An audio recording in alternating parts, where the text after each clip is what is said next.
So I asked myself, how do you do an intro? I just realized I actually don't want to, so here's a video.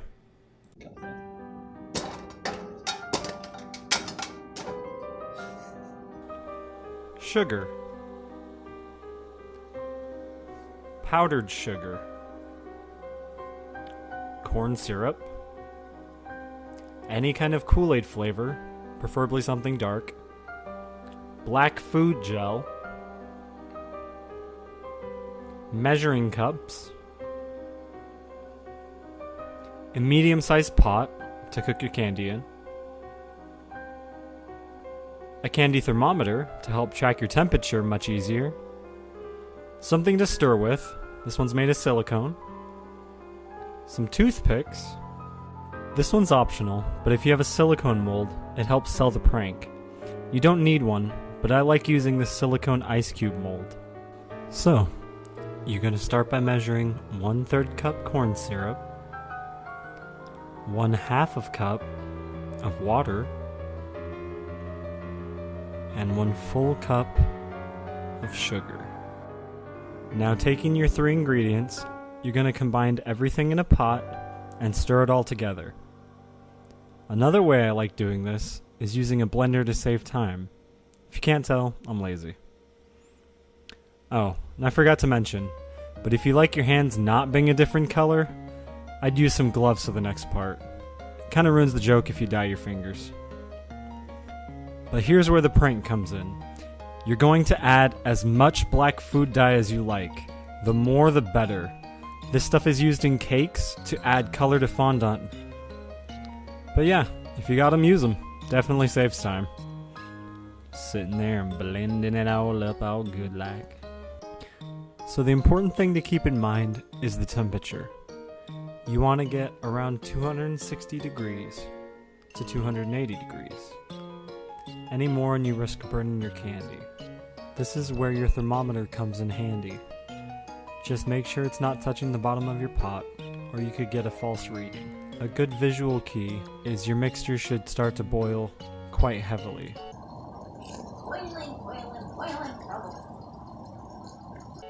Now this is probably a good point to tell you, try not to record something while making this. It's kind of challenging. If you can, get a friend to help you if you are trying to make a video about it, as I did later on. But once your temperature is cooled down a little bit, you're going to add your Kool-Aid in, stir it up as smooth as you can get it. You essentially don't want to see any Kool-Aid powder left in it at all. Big black soupy mess is what you're left with. You can see here, I finally got someone to help me. Thank you, Lulu. You are a goddess in my life. For me personally, I ended up using a silicone mold for this part. Now, this is completely optional. Don't feel the need that you have to use a silicone mold. I liked using one because it gives a round shape to the candy, and you could even wrap it up and make it look like a normal piece of candy when you hand it to someone. If you don't have a mold you can use though, don't worry, you can just pour it in a normal pan and make what's called candy glass. It'll essentially harden flat, and you just smash it with something so that you can give it to someone. I think one of the most satisfying things about candy is actually watching it flow. At this point you can tell the candy's actually starting to harden from the spoon. It's pretty interesting to watch. But you're essentially left with a hardening black mess. Around this time of year, the movie Venom is coming out, and I couldn't stop thinking that this kind of looked like Venom candy. So, who knows, maybe that'll make it into the title. This is where your powdered sugar comes in. So you want to put a little bit of powdered sugar into a plastic bag, maybe a 1/2 cup, and shake it with your candy inside. The powdered sugar will coat your candy, hiding what color it is. This way, when you hand it to someone, they have no idea that it's a jet black candy.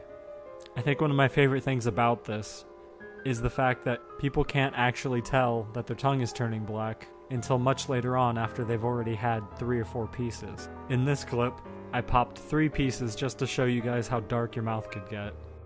And it was actually pretty funny looking in the mirror and seeing just pitch black in my mouth. But yeah, that's the video. And I hope you guys liked it. And stay tuned for all the fun, weird stuff we're gonna do. Either way, see you soon.